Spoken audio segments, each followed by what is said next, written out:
Hello everybody, it's Rhys McLaren, back to do a little bit of an update in regards to the AFL trade period, because having a look at how some other people have done with their trade period videos, I want to get a piece of that pie. So we're going to have a look at everything that's happened today, because there's been a fair few trades, including some big ones that had been kind of talked about and I guess brought up, because certain players, of course, are wanting to go to certain places, but it doesn't just happen as soon as I ask. So, with the trade updates for today, as of recording this, there have been 3 trades today, on top of all the other trades that would have happened previously. But in case you are only just getting it to your phone now, here are the confirmed trades. So, the very first one of the day being Brandon Starcevic finally getting himself to the West Coast Eagles. It has officially happened. The Brisbane Lions have received a pretty decent return on Brandon Starcevic, but in order to make this happen, Fremantle had to get involved, so they also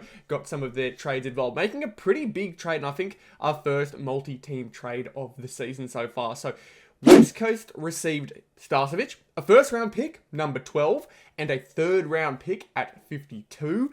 Brisbane received 2 first-round picks, currently 16 and 22, and 2 third-round picks, currently 44 and 50. So they've got a fair bit now to work with in the draft. And then Fremantle, to make it happen, they ended up receiving pick 19, pick 23, and pick 46. This is all current at the time of recording. It is subject to change dependent on further changes and further trades that are made. So, that being said, Starcevic was a free agent. But the Lions and Eagles agreed to a trade so as not to dilute the West Coast Eagles' likely pick 2 compensation for losing Oscar Allen. So this trade really just had that big problem in making it happen. I think it would have happened if the assistant package that the Eagles were getting wasn't so helpful to them. And that's probably a really basic way of saying it. But the idea is that they didn't want to get so much in, including Starcevic, that their pick 2 compensation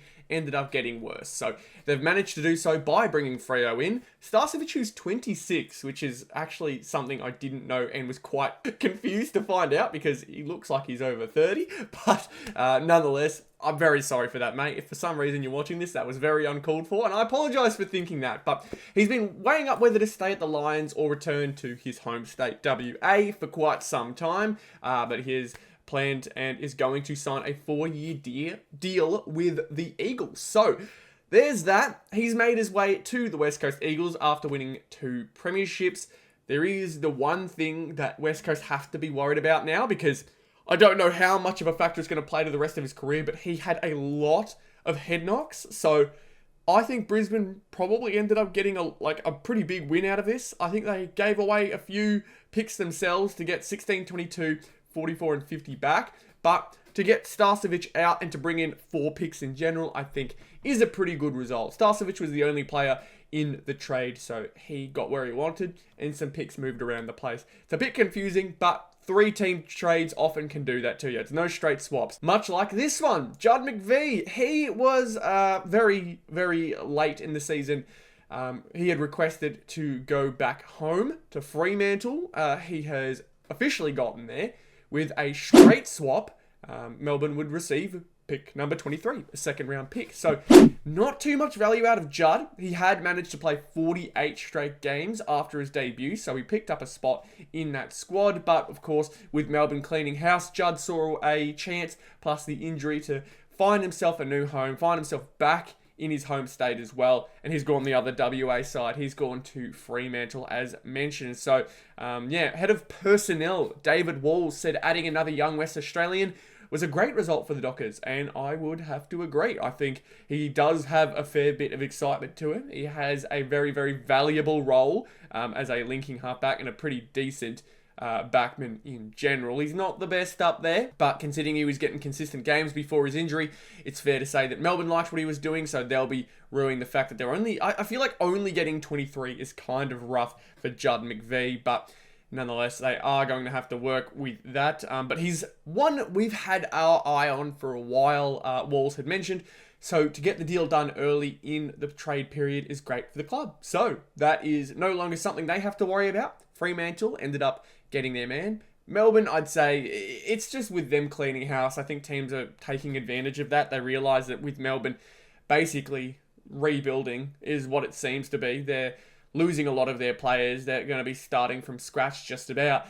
They realise that they could probably take that for advantage. So a second round pick for Judd McVie doesn't sound too bad at all, I think, for Fremantle, and probably stings a little for Melbourne because they managed to make that work quite well for where he was picked. I don't think he was picked that high. So Judd McVie, that is a tough loss for Melbourne, but it's something they have probably come to terms with, knowing how the season's going. But on top of that, the Saints managed to get another player. Of course, they've been the big winners of the off-season so far.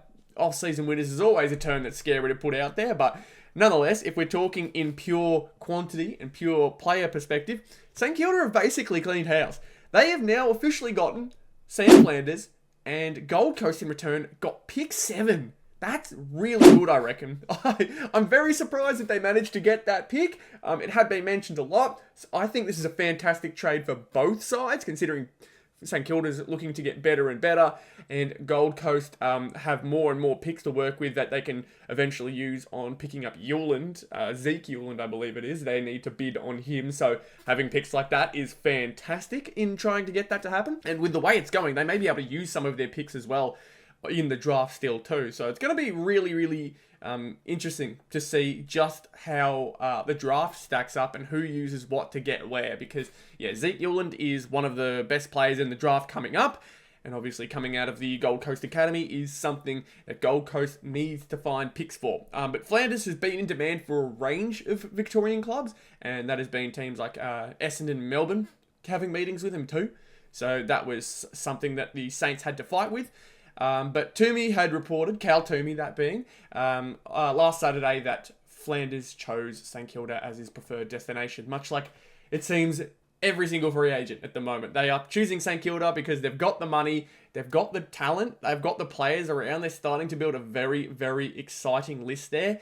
And why not jump onto a list that seems to keep improving and has money for you? So joining St Kilda feels like the right move at the right time, Flanders said. And I would have to agree. That is a fairly good observation. But this group has shown it's ready to take the next step. And I'm eager to grow with them. I'm confident the Saints environment will bring out the best in me as both a player and a person. So nothing but glowing praise for the Saints. But of course, I think there's fairly obvious points of interest for Flanders wanting to join St Kilda.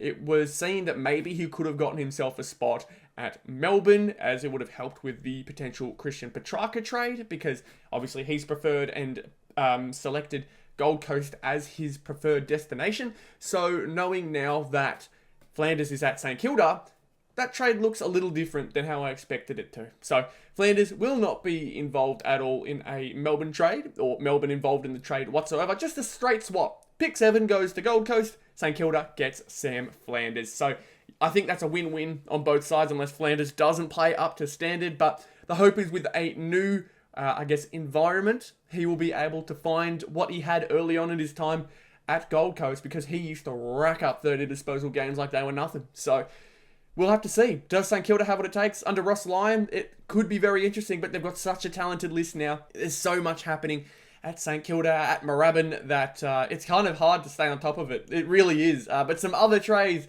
that had officially been lodged. Malcolm Roses finally landed at the Swans.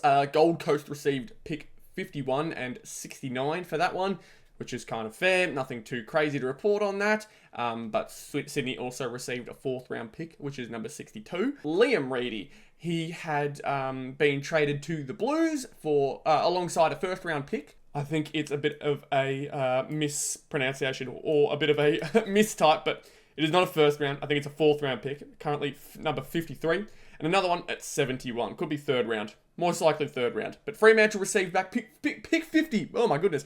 Pick 50 and 68 in returns for that. And I think that's all I really need to go into. I talked more about it on Zero Access Footy as well. We had a massive episode where my good mate Bem, otherwise known as the Premiership Quarter, did a whole breakdown on all the confirmed trades, all the free agents that are still being worried about. So if you need any more info, go to Zero Access Footy. That is your place to go if you want to see more of it and more of myself. It will be great to see you over there. But nonetheless, appreciate you all tuning into this one. Hopefully you guys have enjoyed. Best of luck if you're still waiting on your desired player to go to your club. And I hope you guys enjoyed and stick around for the long time. Cheers.